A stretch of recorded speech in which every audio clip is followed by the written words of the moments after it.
did it. And so, you know, when you meet people who are acting in a twisted and peculiar way, and you ask yourself, they're very manipulative, say, you ask yourself, well, do they know what they're doing?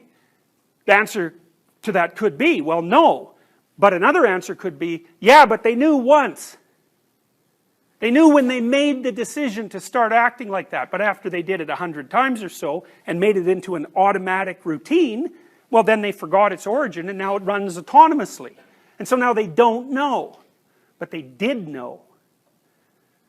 And so, you know, this is the sort of point, and this is the real point of the existentialists, where clinical psychology and the claims of morality start to become very tightly aligned. And it's something that the psychiatric and psychological industries, so to speak, don't really tackle head on. My experience has been that in these situations, for example, where the person has 5 terrible things going on in their life, that there's just deception twisted in and strewn in all of that. People are betraying each other, there's no fidelity in the relationships, there's no clear and genuine communication, everything's manipulation, no one admits to what they're really up to. You know, there's a lot of false and saccharine love, which has absolutely nothing to do with love. It's all for appearance. You know, and you cannot be healthy in a situation like that. I don't think, in my experience, you know, apart from terrible luck, because, you know, you can get cancer, diabetes, or any number of awful things. In my experience, apart from the tragedies of life, there is nothing that hurts people more than deception. Lies do people in. And that's an existentialist claim. The claim is, first, well, life is basically unbearable. That's an existential claim. And then there's the hope that with sufficient caution and attention and clarity of thought and speech, you can master it. You can master it to the point where you could even accept the fact that it's tragic. But if you multiply its tragedy with the use of deceit, it's like, forget it. Because, you know, it's one thing to be hurt. You know, maybe you break your leg. That's one thing. It's another thing to be attacked by 2 or 3 people who break your leg and do everything they can to demean you at the same time. It's like, lots of people break their leg and they're not traumatized. It's very few people who can go through the latter experience without being, you know, seriously and permanently damaged. Here's Pascal, one of the first existentialists.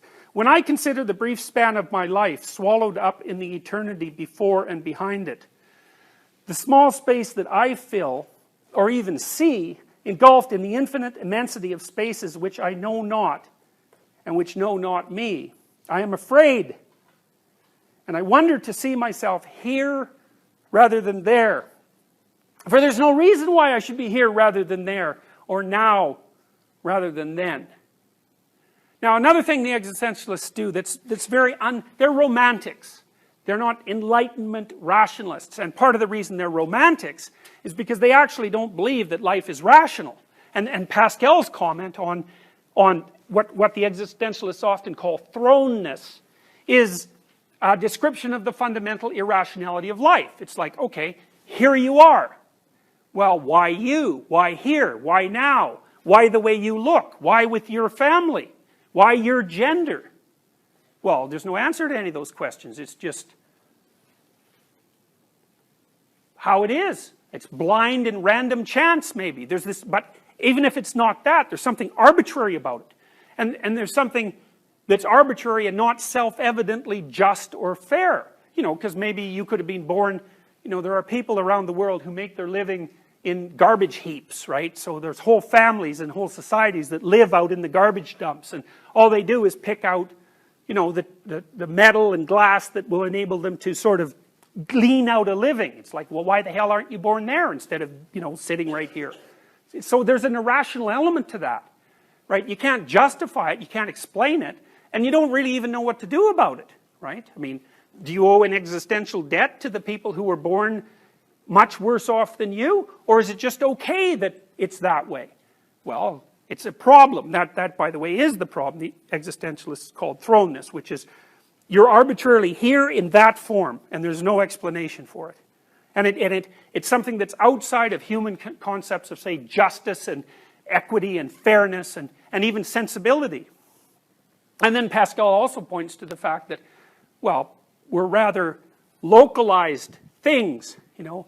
You're right there, and there's a lot of what isn't right there around you, so you're a small thing against a big, infinitely large potential span of experience, and that's also an existential challenge.